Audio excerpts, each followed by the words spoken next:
들었는데도 이렇게 사주 같은 걸 보면 예. 뭐 나쁘다 그래서 개명을 하잖아요. 예. 그러면 이제 호적도 바꾸라고 막 그러잖아요. 예. 그러면 호적 같은 걸 이렇게 바꾸고 나면 나이 들어서는 효과 같은 게 좀 이렇게 운명 같은 게 좀 바뀌는 속도가 애기들은 빨리 바뀔지 몰라도 나이 들면 좀 느리지 않아요? 지금 막 사무장이 지나고 있어요, 머리에.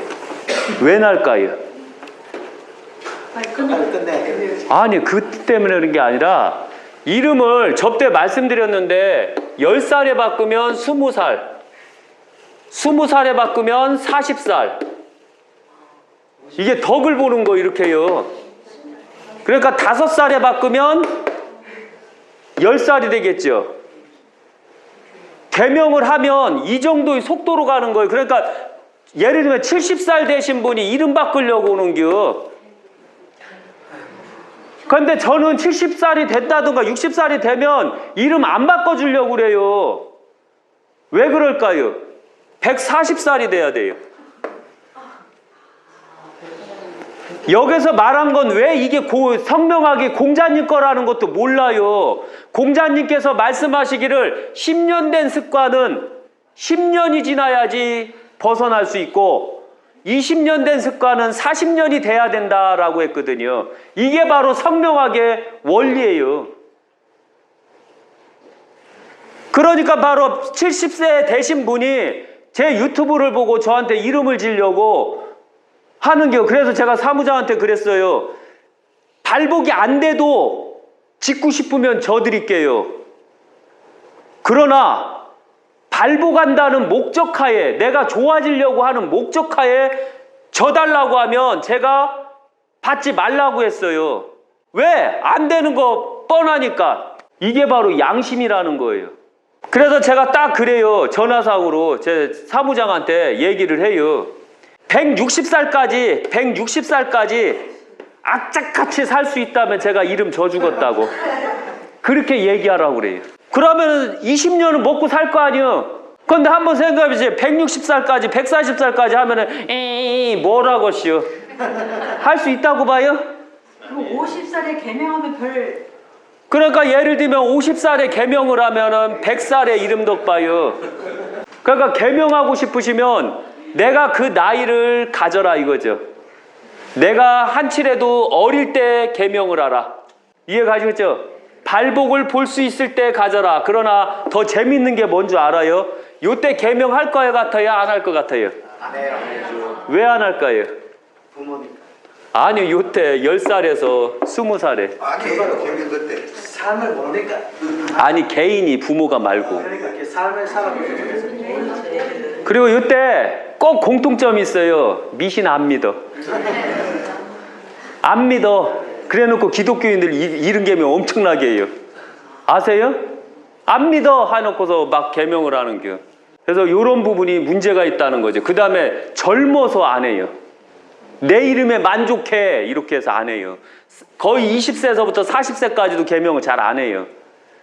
개명을 언제서부터 발동 걸리냐면 40세가 넘어간 다음부터 발동 걸려요. 왜? 이때 내 새끼들이 태어나면서 내 이름도 확인하거든요. 내 부모가 됐으니까 나는 이름을 이렇게 살아도 내 새끼만은 좋은 이름을 져주려고 확인한 결과 내 이름도 개판이었다라는 걸 알고 그제서야 개명을 하려고 하는 거예요. 그때는 한참 늦는 거예요.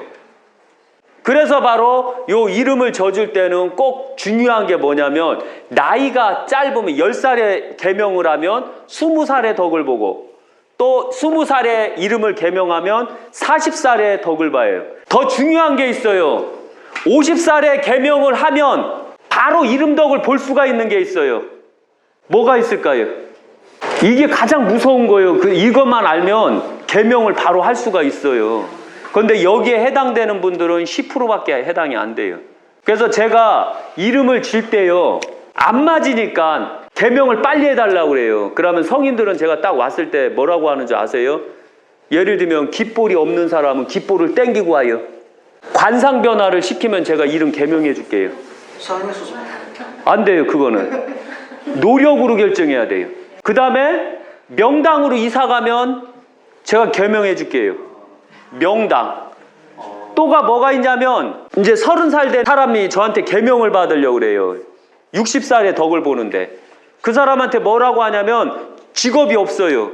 사주를 풀이해갖고 직업이 나온 거가 있었고 그때 사주에서 보니까 부동산이에요. 제가 중개인 자격증 따오면 계명해 줄게. 이러면은 계명이 가능해요. 이해 가시겠어요? 제가 그 운명을 정확하게 보고 운명하고 역으로 가는 사람들은 계명이 가능해요. 그 다음에 죽을 고비를 3-4번 사주에서 3-4번을 겪은 사람도 계명이 가능해요. 그 사람들은 빨리 돌아와요. 그 다음에 평상시에 호를 오랜 세월 썼고 모든 사람이 나를 예를 들면 나는 이쁜이요. 원래는 본명이 개똥인데 그런데 모든 사람이 나를 이쁜이로 알았다면 그건 계명이 가능해요. 바로 해도 바로 그게 착 들어와요. 그러니까 계명을 한다라고 했을 때 가장 조심해야 되는 게 얼마나 빨리 그게 돌아오느냐 안 돌아오느냐의 차이로 보시면 돼요. 그리고 꼭 그 땜빵을 해야 돼요. 그 죽을 고비를 꼭 넘어야지만 그 계명이 가능해요. 이해 가시겠어요? 예. 그래서 만약에 내가 계명을 바로 하면 발복이 바로 됩니까? 하면은 예, 이름만 바꾸시면 다 풀립니다. 사기꾼들이요. 아셨죠? 네. 그래서 사주를 정확하게 확인해서 사주 운명하고 그대로 간 사람은 계명이 안 돼요. 그런데 사주 운명하고 직업에서 그대로 안 갔으면 따로 갔으면 사주에서 나오는 그런 자격증이나 뭘 따면 바로 계명을 해줄 수가 있어요. 제가 계명해 주는 방법이거든요. 네가 운명을 바꾸려고 노력하라. 그러면 내가 계명을 해줄게. 또 네가 세상을 살면서 네 이름과 네 사주가 안 맞는 역마살에 걸리면 제가 또 이름을 계명을 또 바로 해줘요. 역마살에 걸리는 경우가 있거든요. 그런데 역마살이 안 걸린 사람은 제가 계명을 안 해줘요. 왜? 운명이 다르니까.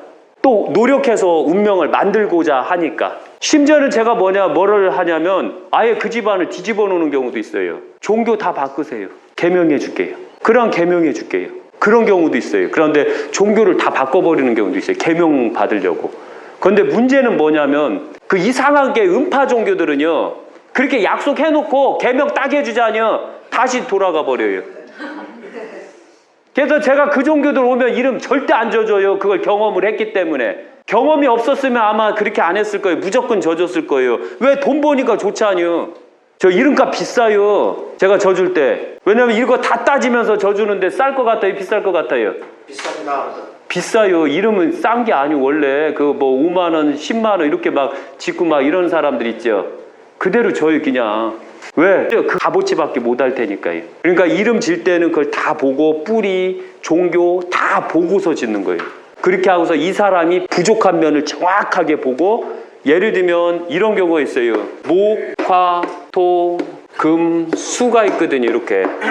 이렇게 있을 때 보면 이게 목이 3개, 4개, 3개, 5개, 1개 이렇게 돼 있어요. 그러니까 화기운이잖아요. 화기운이면 가야 될 직업이 뭐냐면 수직업과 그 다음에 토직업으로 가야 돼요. 그런데 토기운으로 가면 3개고 수기운으로 가면은 그 1개잖아요. 그러면 성명학을 할 때 수기운을 조금 더 집어넣어줘요. 그 대신에 화기운에 목기운이 좀 부족하고 여기서는 하나 좀 잡은 이것도 보고서 문제가 일어날 수 있어요. 이것도 2개라고 했을 때 화를 도와줄 수 있는 걸 찾아내야 돼요. 그 바탕을 주고 그러면서 이제 수기운이 부족하고 토기운이 좀 부족하잖아요. 그럼 이때 바로 토기운을 한 2개 정도 더 넣고 수기운을 한 4개 정도 더 넣어주는 거예요. 그러니까 그 이치가 딱 맞아버리는 거죠. 이게 바로 이름 짓는 방법이에요. 오행을 보고. 그러니까 성명학을 할 때 엄청나게 많아요. 그거를 이렇게 너무 장시간적으로 하면 지루하고 그건 체계적으로 배울 사람들 그분들한테 해줘야 되거든요. 획수서부터 다 따져내야 되거든요. 그렇게 하고서 성명학을 해야지만 정확한 거거든요. 그렇지 않으면 정확한 게 안 나와요. 그리고 이름 하나는 악한 자들한테는 잘못 지면 큰일 나고 선한 자들한테도 좋은 이름을 져줌으로써 편안하게 만들어줘야 돼요. 이게 바로 성명학이에요.